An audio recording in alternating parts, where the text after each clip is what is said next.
Hello everybody, welcome to Waiter to Win. We start a brand new week now and trust everybody's well and you're all in good spirits after the weekend. Hopefully it was a good one for you. I know it was a good weekend for a couple of guys and we'll chat about that in a moment. Social media, there's the reminder, and the WhatsApp group, there's another reminder about what you need to do. Just send your name and number, your email address, or just your name and email address to the WhatsApp group and join us. It'd be lovely to have you on and we can hopefully get you through lots of winners.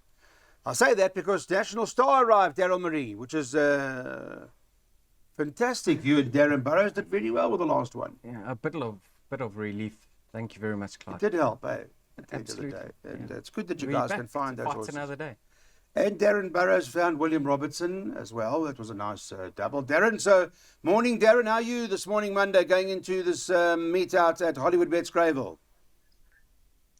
Good morning, Clyde. It is a very competitive card, so we have played pretty wide in the exotics. I believe that we could kick off the day with a horse like Pretty Analia. I think this horse is a big runner in this lineup.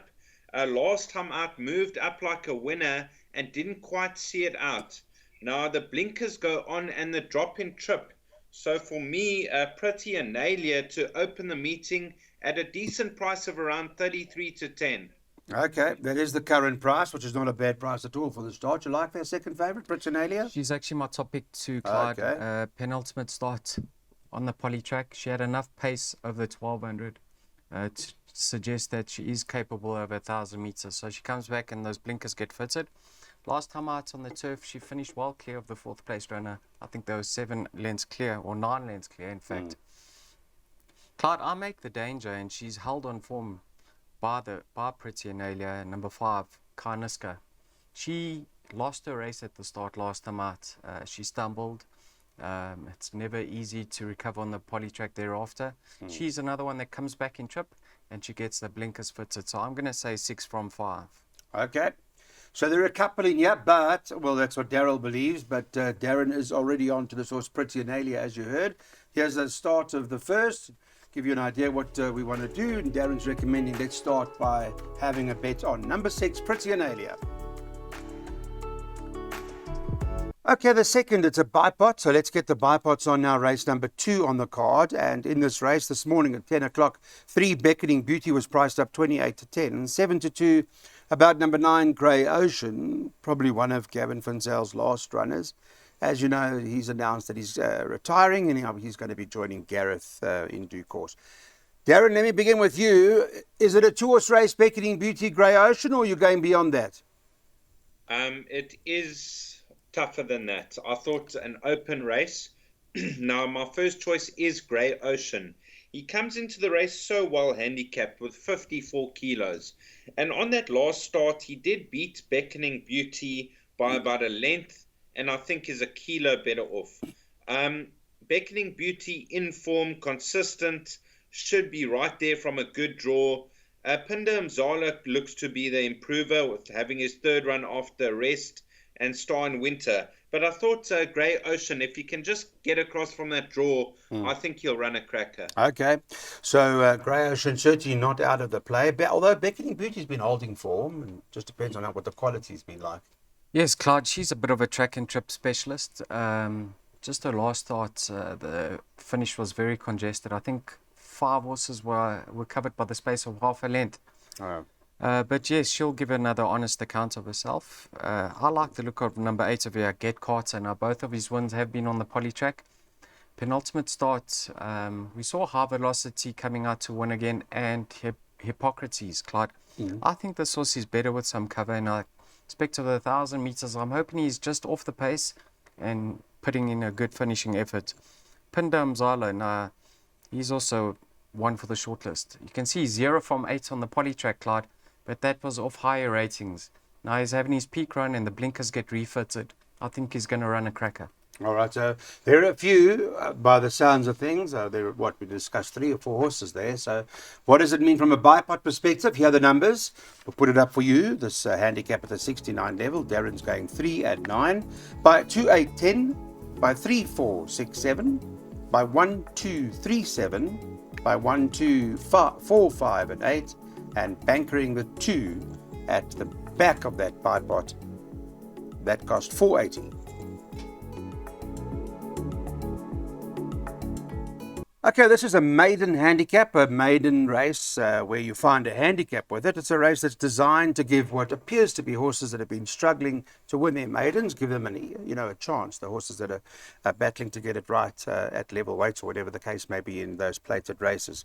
So I would imagine, Darren, that you've taken all of that into account, and let's find out from you from a place accumulator perspective if we should bank a Pixie in Love. She will be good enough for the first 3. She is my leading fancy in the race.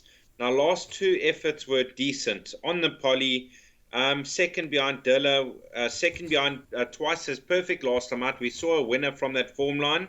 It was only a 6-horse field. I think she'll just about win. Saturn Moon interests me. I think this filly is coming on the right way. She is out of a Galileo mare, so the distance should be ideal. And there has been winners from that last form line. So 10 and 8 to fight it out. Okay, so 2 from Darren's side is including Saturn Moon. And how's your PA looking? Bankering the 10, and I think the exacta will be run 10 from 8 to Clyde. Straightforward, yeah. This filly, many are going to say she was beaten off a 55 in a maiden handicap, Pixie in Love.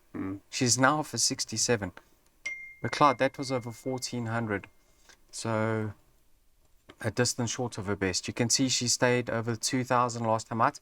She actually looked like a winner. She came from the back of the field to hit the front, and then her run just emptied out that last 50 meters. So I think the track and trip is going to be ideal for her, and with that 1.5 kilogram apprentice allowance, I think she'll take a power beating. That winner is Luck of the Iris, Clyde, and in a penultimate start we saw Mission Rocks and Little Lady win. So form lines have been standing up. Saturn Moon, I watched her replay. She got slightly blocked turning for home. She stayed on thereafter up the worst going on the inside of the field. I think she will get the extra, and I think that's the favourite's immediate danger. It's good to see both form lines have actually worked out. So is Saturn Moon's behind Little Lady, isn't it? Jalsamina, and there was one other, Rowan's Dream. Rowan's Dream White. So they're a good couple. So both of these horses have got solid form coming into this handicap race. And let's take a look at place accumulators as to what the guys want to do here. Darryl's decided to bank of the 10 in this race. You heard Darren say good enough for PAs. He's loaded up the rest of the races and work that out. You can snap away or just mark it up, and that's your cost on screen.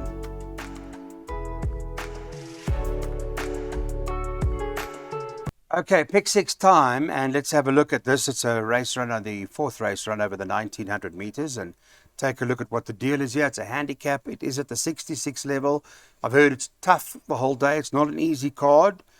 But Darren, I know that from your perspective, you liked the jackpot on Sunday racing at Turfentine. You picked up 20,000 for 300 Rand, and whilst that was in your private capacity because you tried to beat in the beginning and you found obviously National Star along with Daryl, you got some money to take this pick 6 now, I would imagine. Clyde, I'm not getting involved in the pick 6 today. I think it is very tricky, so I'll focus on a pick 6 a bit later in the week. But touching on the 4th now, there's 3 runners: Lucretius, American Dream, and Exceed Expectation.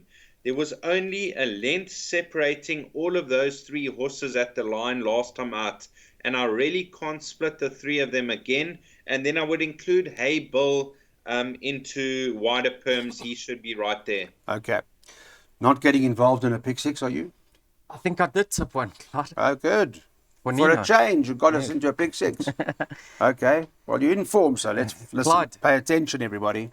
Yeah. Like Darren touched on, the 3 runners, very little separating the 3 of them on their later start behind Majestic Power. That's Lucretius, American, number 4, American Dream, and Exceed Expectations. Now, American Dream, I don't know if you recall, Clyde, that's horse we had in the jackpot at 20 to 1. Just going very late. So he's definitely a player over here. Lucretius as well. If he just jumps on terms, he'll be right there because he is best over this track and trip. All right. But I'm expecting Exceed Expectation to reverse the form despite being worse off at the weights, because he was unlucky. He got caught on the fence and and when he got a run, he made his run up the worst of the going down the inside. So I'm thinking if he can stay off the fence this time round, because he is drawn quite high, I'm expecting him to make his run earlier this time, and I can see him reversing the form with the 2 that finished ahead of him last time out. Was this the horse that this wasn't the horse that reared in the gate from that stable? No. Wasn't the horse. Okay. Just double checking. So there is a pick 6 from Daryl. Here it is. Let's put it up and take a look. It's going 3, 4, 7. First leg of the pick 6, right? So we got that. By 1 and 2, by 1, 2, 4, 5 and 8, by 1, 2, 5, 6 and 7, by 2, 3, 5, 6, 7 and 9. And he's going just 1 and 7 at the back. So no bankers. We did say it's a tricky card. For 180 Rand, you can take 10%. Or for 18 Rand, you can take 1%. It's your choice. Right, let's get back into it. Welcome. Let's move on now to our next event on the card. It's jackpot time. It's race number 5. And just a reminder about our social media. We're on at Weighted to Win. For if you're a Twitter user, we also are on WhatsApp. There's our number there. And we're just waiting for Daryl Marie to set up our Instagram account, which he's busy working on as well. For those of you who follow Insta, I want to talk to Daryl Marie just quickly before I go to Darren Burrows about Angel's Wish, because the stable has had a handful of raiders in the last, 2-3 months, maybe longer. I say a handful, perhaps 10, I don't know.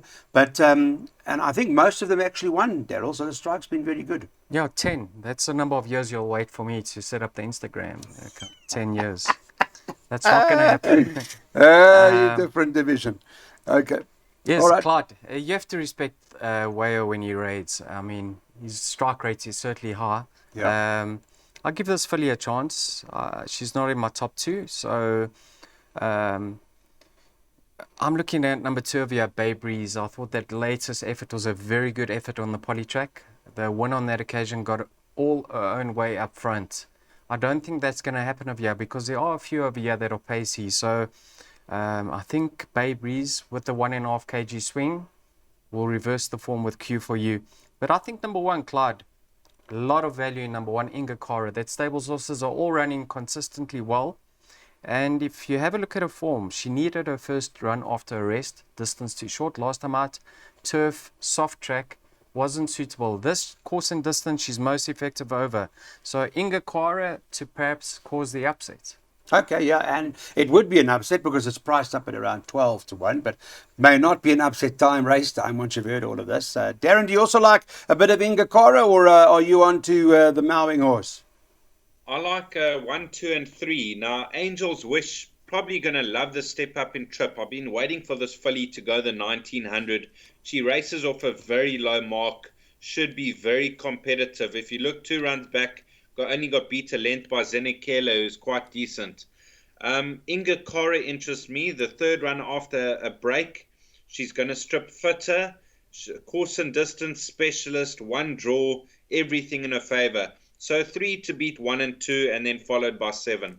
We've got a jackpot worked out from Darren. Here we go. 1, 2, 3, 7. By 1, 2, 4, 5, 8. By 1, 2, 5, 6, 7. And 1, 3, 9 at the back.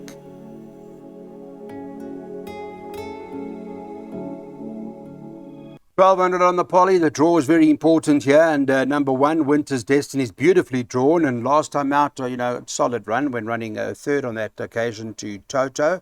I see from there, Lady Legend came out and won, Darren. So form holding up quite nicely. How big are you on this horse? I thought a tricky race, Clyde. You got Winter's Destiny that got beat 0.45 lengths by Toto last time out. And she meets Toto slightly better off at the weights, but Toto won a good race. You got Free State Star. Her rating started to tumble, and she got up to win last time out. She's very good on her day. Acacia's Blossoms, an up-and-coming 3-year-old, and Warship's not out of it. So I thought between 1, 2, 4, 5, and 8.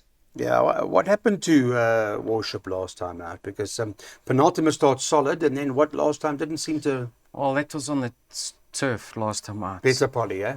She's unbeaten on the poly, 2 from 2. Clyde. Right, so is she in your top 2?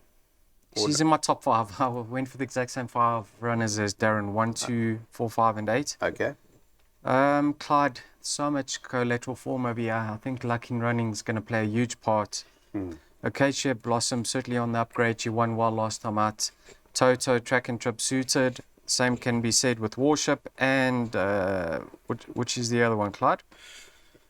Acacia's Blossom. Acacia, yeah. Clyde, but this was Free State Star interests me because have a look. She's been running against much stronger and her rating has tumbled. I think she picked up a 1.5 kilogram penalty for winning last time out. But if she's in contention turning for home over the 1200 on the poly, she's certainly got the class to get up in the dying stride. So a tricky event. Yeah. It was good to see Dennis Dreyer being honoured over the weekend as well. The Cape Town Racing, giving him a retirement gift, inverted commas, and just paying tribute to him for his contribution to racing. All right, well, is it going to be Dennis Dryer's horse Free State Star, perhaps, with a bit of a chance from Daryl Marie's side, or not? Let's have a look at what the boys want to do in this race. It's a second jackpot opportunity, and in this race, Daryl's gone quite a few horses, the first, second, and third legs, and then the last leg, 1 and 7, is making race 9 a 2-horse race.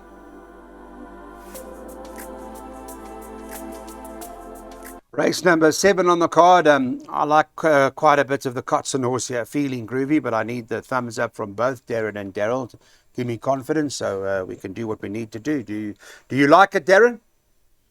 Yes, I'd give her a big chance, but the horse to beat for me is Maria Carolina. Now, the only concern to me is Maria Carolina's never won on the poly, but she's had numerous places. And I just get the feeling she's pretty much having a peak run. She's had the 3 runs back right on top of them, and Keegan de Mello takes the ride. So I'm going to favour the 2. I have respect for the 1, the 5, the 6, and the 7. Okay. Can you give me confidence, Feeling Groovy? If it was a mile or 1800, I'd say yes, Clyde. But the 1400, I'm not too sure if she's going to be able to dictate with the likes of Lunar Eclipse in the race. So I've got my doubts. She is 0 from 4 over the 1400. Maria Carolina, 0 from 9 on the poly track, never won over 1400. But the stables come to form. Keegan de Mello from a neat draw. She's off a competitive rating. She could certainly crack a win on the poly track today. I think there's a lot of pace in the race. It could suit the likes of number 6, Kunabi, who likes to just race from off the pace, and she does have a turn of foot. The same could be said with number 7, Family Favourite, who's in good form. So, once again, Clyde, I find this competitive. Okay. Competitive, is this too short for Feeling Groovy? We'll certainly find out. That statistics show that is in fact the case. And that it appears Maria Carolina is more fancied in terms from the boys here at Weighted to Win. So I'm going to step back and not go with Feeling Groovy then, based on what I've just heard. Here's the selection from our team. Darren says, no, let's go. A place, Maria Carolina.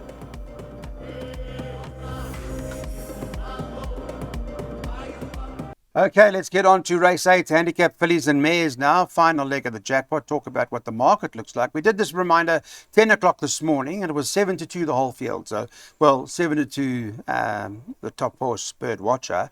4-1 about number 9 on the card. That was Cabon Cappy, which I believe, Darren, is your first choice.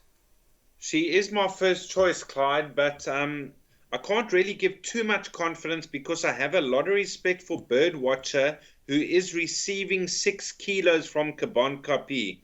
Now, Cabon Cappy returned after a bit of a break. She obviously matured with the time off, and she won a cracking race by over 2.5 lengths. The 61.5 kilos, maybe it's not enough to stop her on her handicap debut. I think she could be above average. So I'm going to say have a small bet on Cabon Cappy and cover your play with the exacta boxed Give Me a Lullaby, Bird Watcher, and Cabon Cappy. Okay, so that being your first choice, Peter Muscat.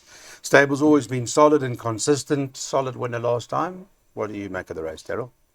Clyde, this was Lady Macbeth, was desperately disappointing last time out. She was never in contention. I'm willing to put a line through that because you can clearly see she's better than that effort. Penultimate start with those blinkers, she was over racing. So in my opinion, she's better than that effort. 2, go back 3 runs. I think on that run to Zenakile, for higher rating, she's now £3 lower. So I make a huge runner here. Number 7, Lady Macbeth. Birdwatcher, what can we say about this stable? They're in cracking form. Yazza filly, although she's a 6-year-old mare, she's found good form and she's in a good space currently. I respect her chances. I even give chances to Forged in Ice, who's track and trip suited. Catalea Summer can't be ignored, although this might be on the touch on the sharp side for her. And Star Choice, Clyde, keep an eye out on her. I think she could run into the money. Okay, so there are a lot of horses in here. I was just about to say we can't leave out that also. Forged in Ice, Michael Roberts having just won over the weekend. How's that? How was that superb victory? Unbelievable. Rachel Venica, of course, teams up with Michael Roberts here with Forged in Ice, but it is an open race. You heard Darren, however, is going with the source Caban Copy. Okay, let's put up a selection and take a look at what the plan is, because it's an 8 race. It's perhaps a double. It's the last double opportunity. And again, Darren says, let's take some of the 4-1 and offer about the Peter Muscat horse. All right, this is the last. It's a 1400 meter and it's 7-2 the field. Number 7, Winter Waves. 4-1, number 4, Gentleman's. Number 3, beg your pardon, Gentleman's Way. And Zubri, number 1, is trading 9-2. Daryl Marie, I think it was you that made this a 2-horse race in your jackpot. Well, you had 2 horses at the back here, didn't you? So yes. What are those 2 again? Clyde, if I recall properly, this is the horse you backed last time out, Winter Waves. You and your punter, you had a Trixie. Trixie? You and the Am I punter. right? You had a Trixie ending on it, and you had a place all to come in. It was heads up, heads down for 3rd, and in the photo finish went your way. Right, okay, well, that's good to remember. You said I don't remember yesterday, but I'm glad you could remember that for me. You said it was desperately unlucky because it was crossed, its path was crossed turning for home. Was it? Yes. All right. So what do you mean? We go back into this horse or what? Well, Keegan DeMille jumps on board. He's having his peak run. He loves a track and trip. He has to be respected. Zuberi, Clyde. Now, this horse is ultra consistent. You can see he's never disgraced himself since exiting the maiden ranks. He's 3 kilograms better off with number 5, Master of Law, and he should get the run over at the race from the 1 draw. So he should be thereabouts. I'm going to say 1 from 7. Lafferty's horse, Lafferty's stable's been in good Yes. form. And they've only got the 1 runner today. So this Yes. was Master of Law, but obviously there's a weight issue from what I've just heard you say. Clyde, I certainly wouldn't be surprised to see him confirm that form with Zuberi, but I'm favouring Zuberi over him. Based on what there is on black and white. But sometimes when those stables are in form, they somehow seem to be a bit stronger than the black and white. But Mr. Burrows, let's talk to you the last time today for Hollywood Bets Gravel Last. What do you like? I don't have an outright selection, Clyde. I give all of Zuberi a chance. Gentleman's Way having his peak run. Son of Silk, a front runner. He could be hard to catch. Master of Law, as you mentioned. Winter Waves and Final Destiny. So not a race I'm getting involved in. Right. This is the last. And here's some selections for you from us, which is a 1400. It's a handicap. There are a couple of horses in here that would have chances. And this is the plan. We're going 1 and 7, Daryl Marie Swinger. That's the 2 horses that he likes in the last.